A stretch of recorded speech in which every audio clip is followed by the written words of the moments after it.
horse with the speed of light, a cloud of dust, and a hearty hi-yo Silver, the Lone Ranger.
With his faithful Indian companion Tonto, the masked rider of the plains led the fight for law and order in the early western United States. The stories of his strength and courage, his daring and resourcefulness have come down to us through the generations, and nowhere in the pages of history can one find a greater champion of justice. Return with us now to those thrilling days of yesteryear. From out of the past and the thundering hoofbeats of the great horse Silver, the Lone Ranger rides again. Come on, Silver! Hurry, big fellow! I am Silver! Ahoy!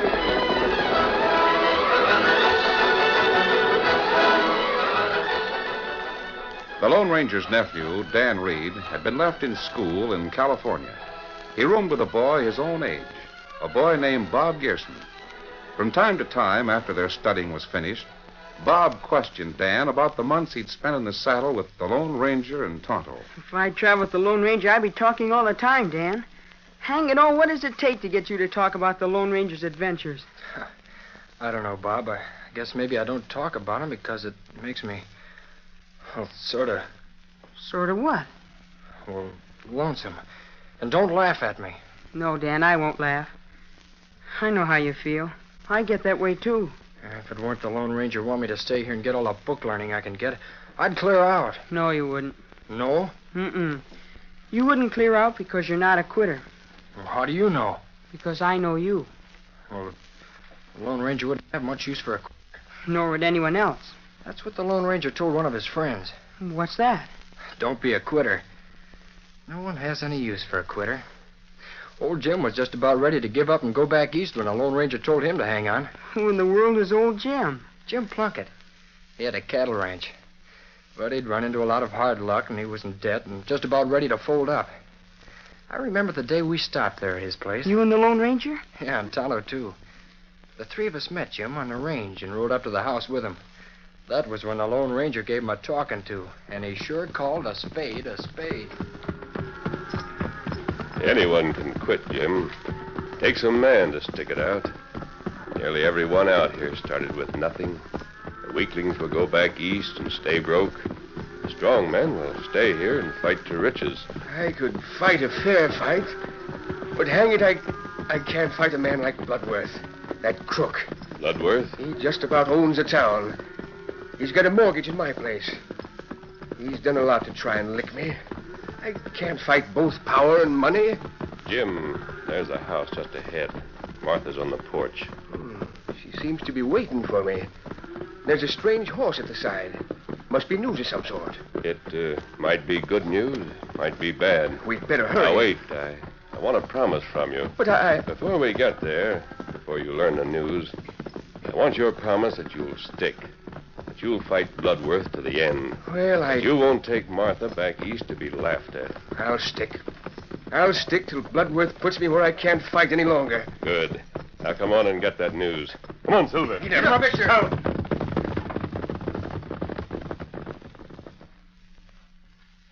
Tonto had a curious expression on his face when we rode up the house. I could tell he knew that the stranger brought good news. And Jim knew it was good news, too, with a happy smile on his wife's face. Well, we dismounted and went into the house, where Martha introduced Colonel Greentree. And these people are friends of ours. Tonto and Dan Reed and... And the masked man, huh? Oh, Looky here, Colonel Greentree. This masked man is... A friend of yours, Plunket. That's all that's necessary. I was told he was a friend. You was told? I'll get to the point at once. I'm a buyer of beef for the Army. Oh. Reliable sources told me to come here and examine your stock. Well, I can take you out in the range right away. I've got some prime beef. That won't be necessary, Plunket. You see, there was someone else who was anxious to sell the government. A man named Bloodworth. He seemed to have a lot of influence. So to prevent making a mistake, we had men inspect all of the stock around here. It was done rather secretly by men who took jobs as cowhands. Remember the man who worked for us a couple of weeks ago, Jim? Sure enough. We've decided that yours is the beef we want. Sure glad of that. You, of course, can give us a clean record and clear title. Sure I can. A necessary precaution. We can't do business with crooks, you know. Well, of course not. Now, here's a letter authorizing you to deliver the beef and the price we'll pay per pound. And, Jim, it'll pay up everything we owe and give us a profit to boot. Here's a high price. The Army gets the best, Plunket, and Uncle Sam's willing to pay for it. You want the contract? Want it? By ginger, I feel like hog tying you so you won't change your mind. That won't be necessary. I'll see you at the station in 2 weeks. That's when the Army will take delivery. Yes, sir. That beef will be there. And so will your money. Good day. Good day, Colonel Greentree. Good day, Mrs. Plunket. Goodbye, sir. You had a hand in this. Dag nabbit, I know you did. I might have dropped a word or two about a man who was honest. What if I hadn't promised to stick it out here? What then? And, Jim, you'd have disappointed me. I wanted you to promise to stick it out before you heard the good news. Hey, there's several men outside. Me here, 3 horses. I look out the window. I'll never be able to thank you. Now I'll be able to pay Bloodworth. Jim, it's the sheriff. Sheriff? What's he doing here? And 2 deputies are with him. Come in, Sheriff. I figured on it, ma'am. Howdy, Jim. Sheriff, is there anything wrong? I'm afraid so. Oh, these are friends of mine. Do many of your friends wear a mask? I think I'm the only one, Sheriff. Did you see Colonel Greentree riding away? Saw someone. Is that who it was? He, too, is a friend of mine. Maybe in view of things, I should take you along, too. Along? Uh-huh. Jim, I've got to take you. Take me? Well, where? Why? I'm sorry, Martha, but it's my job and I've got no choice. Maybe there's nothing to it. I sure hope so. To what? Stop being so mysterious. Jim, where were you last night? Right here at home.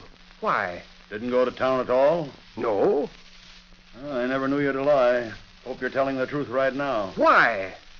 I've got to take you in to account for a murder. Murder? No.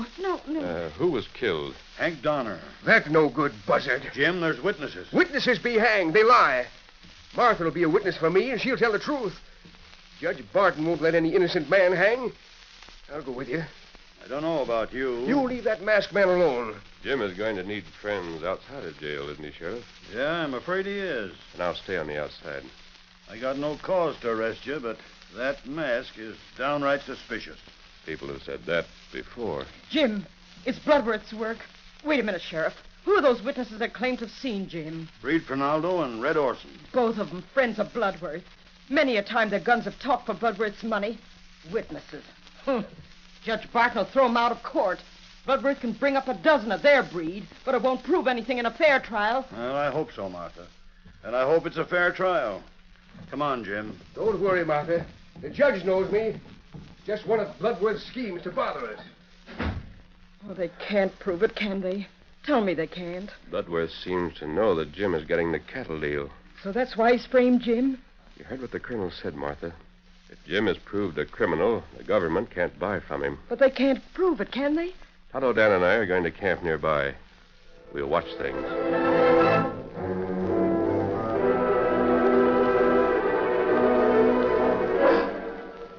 Bloodworth ran the bank, and he was the real owner of the cafe. But a half-breed named Fernaldo ran a cafe for him. And Fernaldo's pal was an ugly-looking weasel-faced man called Orson. They called him Red because of his hair. And the Lone Ranger found out afterward how Bloodworth went to the cafe and went into the rear room. Then he sent for Breed, Fernaldo, and Orson. Everything goes slick, Mr. Bloodworth. Sit down, Breed. You want Orson here, too, no? Yes. Well, what's the trouble? Anything going wrong? Not yet, and I don't propose to let anything go wrong. People are say Jim Plunket not be found guilty. They say Judge Barton throw me and Red Orson out court and not let us be witness. I know that. Well, maybe we could bribe the jury. No. Couldn't bribe everyone on the jury. And I've got to have a conviction against Plunket. Otherwise, he'll sell his beef at a high price, pay off his mortgage, and I'll lose my chance to get his property. To say nothing of chance to sell your own beef to the Army. You sure the Army won't deal with him if he's convicted of a crime? Of course, I'm sure. Boss, I sure hope you got plan. Boys, the verdict of the jury will depend on the way the trial is handled. Sure will. If the judge doesn't let you two testify and rules out other evidence, Plunket will go free. If he handles it as we want him to, Plunket will be convicted. I see. So it's up to us to see that Judge Barton is not in charge. Yeah, Barton's on the level. I know that. He'd throw me and Breed out of his court. He's got no use for us. That's why we can't let Barton sit on this trial. You two have got to give your testimony. But Barton will sit on the trial. Only time Squint Slavin tries a case is when Barton ain't around. Barton won't be around for Plunket's trial. You got this arranged, boss? That Breed has been arranged. Hey, Mr. Bloodworth. I'm busy. Close that door. Mr. Bloodworth, there's a gent asking for you. It's a colonel from the Army, Colonel Greentree. Oh, that's different. Excuse me, boys. I'll go and talk to the colonel. Well, Colonel Greentree. That's right. I just heard about the arrest of Jim Plunket. Oh, yes. Won't you sit down over here and let me treat? Thank you. I'll finish my business in a moment. It's hardly worthwhile to be seated. As you know, there have been some negotiations to buy beef for the Army. Oh, I had hoped to get the contract, but of course I was glad to hear that Plunket got it if I couldn't. Plunket won't get it if the charges against him are proved. Oh? In that case, we'll have to buy from you. Have you made any commitments as yet? No, sir. I'd be pleased to sell my beef to the Army. When is Plunket's trial? I think it'll come up the day after tomorrow. The court here doesn't waste any time, and the chances are that a decision will be rendered the same day. Good. And I'll remain in town for the verdict. Say there, Bloodworth. I want to talk to you. Judge Barton, I'm glad to see you. Shake hands with Colonel Greentree. Howdy, Colonel. Delighted, Judge Barton. Bloodworth, what's this about Jim being held for murder?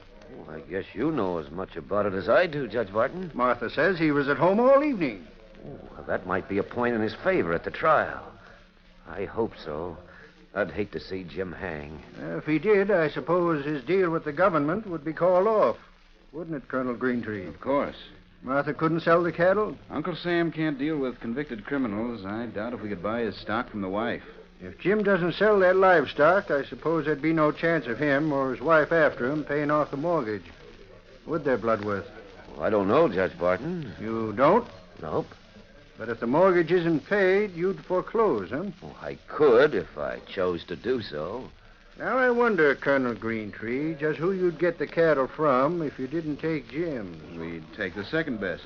Probably Bloodworth. Oh. By Ginger Bloodworth, I don't see why you should feel bad about Jim's trouble. Seems to me it's a doggone good break for you. Come on, Colonel Greentree. I'll walk to your hotel with you. Splendid, thank you. Good evening, Mr. Bloodworth. Good evening, Colonel. Good evening, Judge. Bye. I'll tell you a few things about Mr. Bloodworth. Oh, yes, Orson. What was Barton talking about? I saw him with you. It's just as I said. If Jim Plunket comes before him, he'll go free. But Plunket won't be tried before Judge Barton. That's all fixed.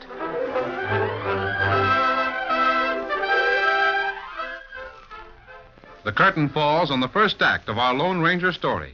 Before the next exciting scenes, please permit us to pause for just a few moments.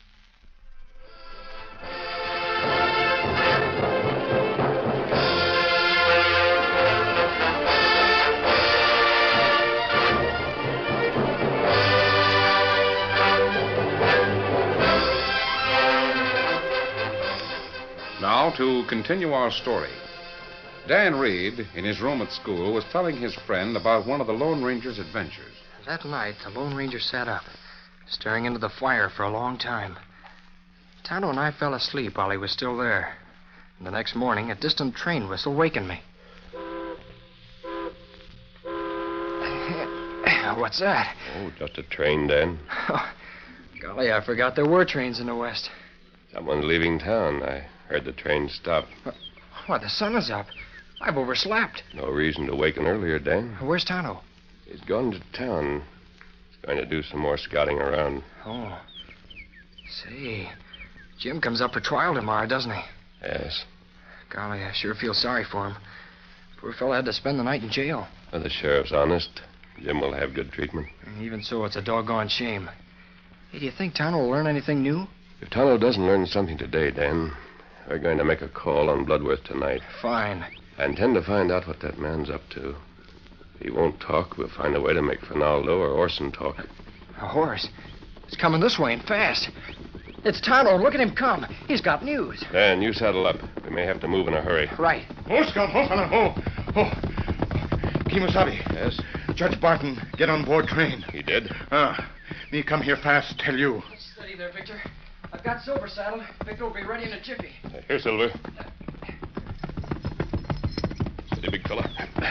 When Dan's ready, both of you join me at Judge Barton's house. I'm going to call on his wife. You hurry, Dan. Cinch up. Right. Come on, Silver.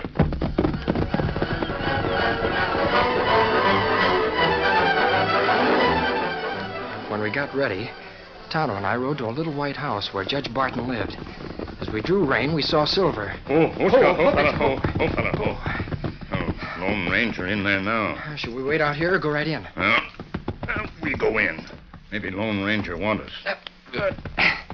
Better throw a hitch on this rein. Victor's pretty lively these days.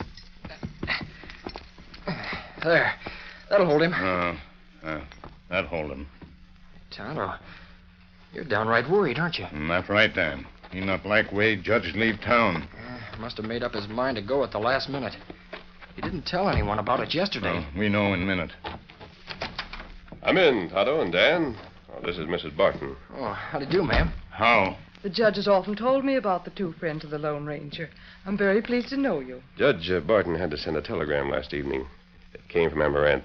Oh, that's the next town to the east of here, isn't it? Yes. There's a train from the east early tomorrow morning. The judge will return on that one. Oh, golly, that's good. He'll be here in time for the trial, then. Oh, yes, indeed. He wouldn't miss that. He doesn't have too much confidence in Judge Slavin. Me hear about Judge Slavin. Him plenty crooked. Well, that, of course, The telegram must have been mighty important to get him away from here now. A dear friend of his was dying and wanted the judge to be at his side. Oh. Mercy. I suppose this is someone else to ask if the judge will return for the trial. People are so inquisitive. Jane Barton. Martha Plunket. Oh, do come in, my dear. Where's the judge? Now, don't get excited, Martha. He'll be back in time for the trial. Oh, you're here. Thank goodness you know. Martha, the judge went to Amaranth. He'll be back on the train in the morning. Tomorrow morning? Yes. No, that won't do. They'll try Jim before Judge Slavin. Oh, I'm sure they won't. But they will. Don't you know about it? The trial's been moved up. They're going to try Jim this very day. Martha, are you sure? Why do you think I came here without even stopping to saddle my horse? Jim's standing trial today, and they'll hang him as sure as I'm alive. Squint Slavin is owned, the same as Orson and Fernaldo. He's owned by Bloodworth. Wait, where you going? Dan, stick with Tonto. I'm going to try to overtake that train. Steady, big fella. Come on, Silver.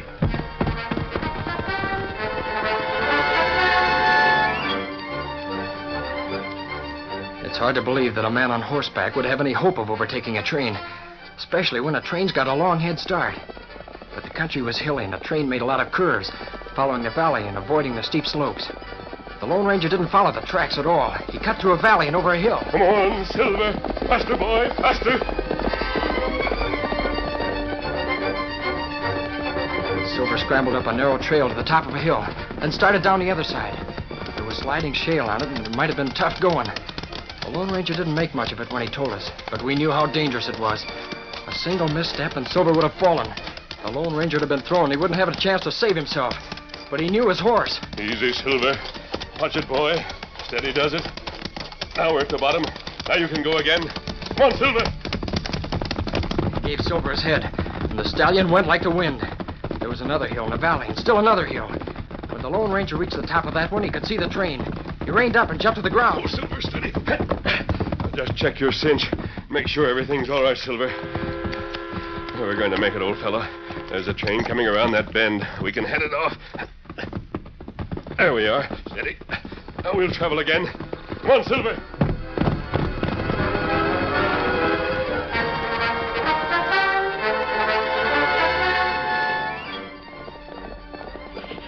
The Lone Ranger came up to the tracks with the train just a little ahead. He called on Silver's reserve strength and rode up alongside the train. He watched each window as he came alongside. Then he saw Judge Barton. Barton! Barton! Have that train stop! I can't hear you! Stop that train! Stop that train!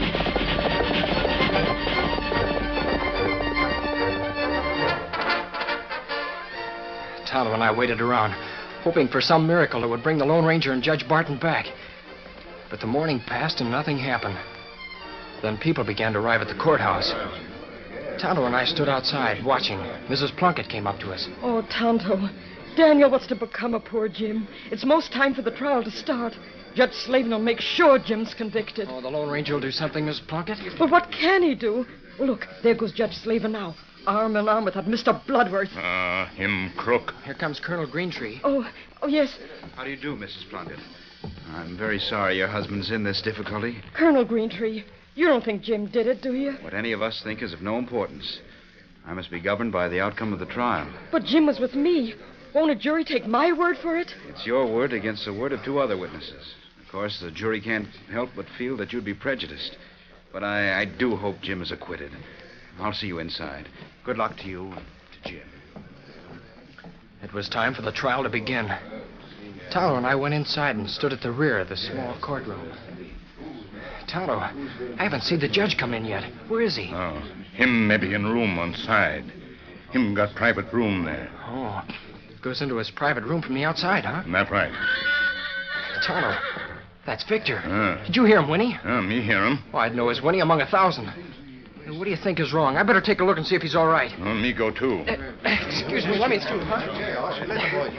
If they close that door to this room, people will suffocate. It's so crowded. That's right. Yeah, there's Victor, right alongside Scout. Wonder why he whinnied. Him all right. There he goes again.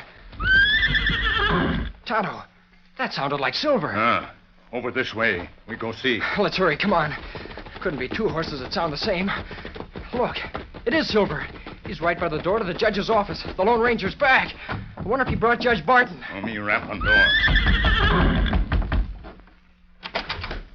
Hello, Dan. Oh, golly, you're back. Did the judge Come in the office, both of you. Barton and Slavin are both here. So are Red Orson and Fernaldo. Now that I'm back, Slavin, I'll handle this trial. You won't be needed around here. We lost time borrowing a horse from a rancher. Judge Barton and I arrived just a few minutes ago. Yeah, there's two crooked witnesses. What are they doing here? The judge had a talk with them. Now, stand over here and see what happens.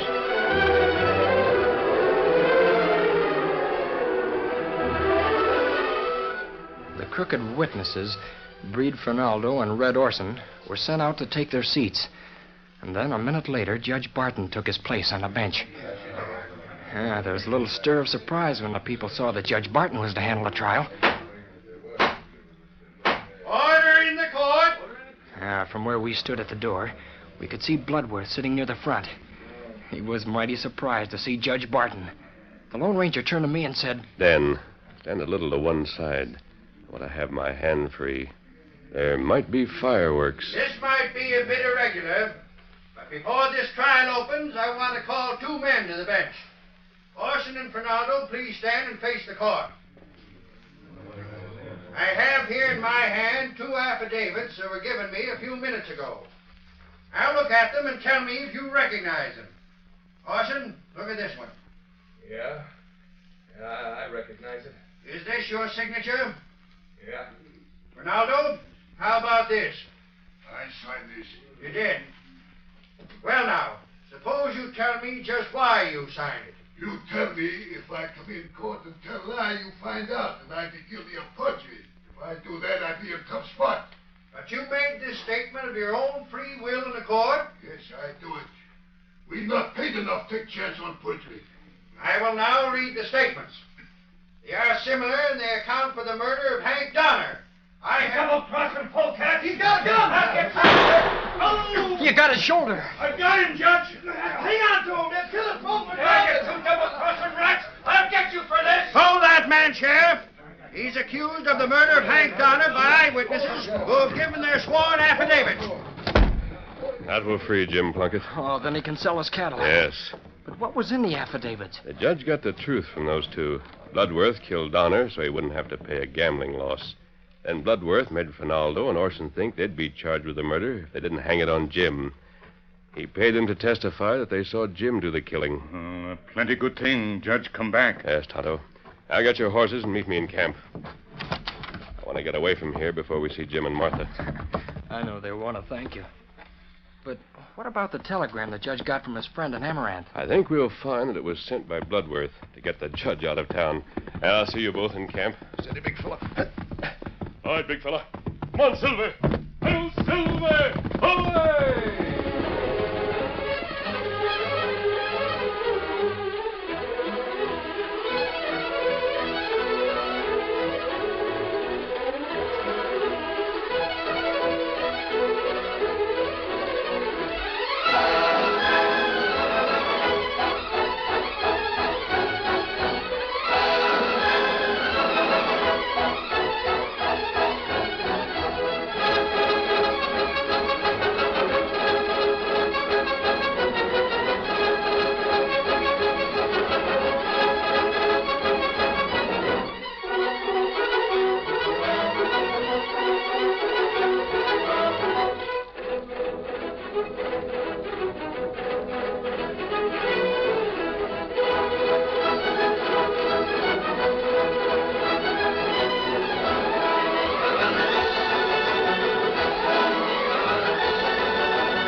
The story you have just heard is a copyrighted feature of the Lone Ranger Incorporated.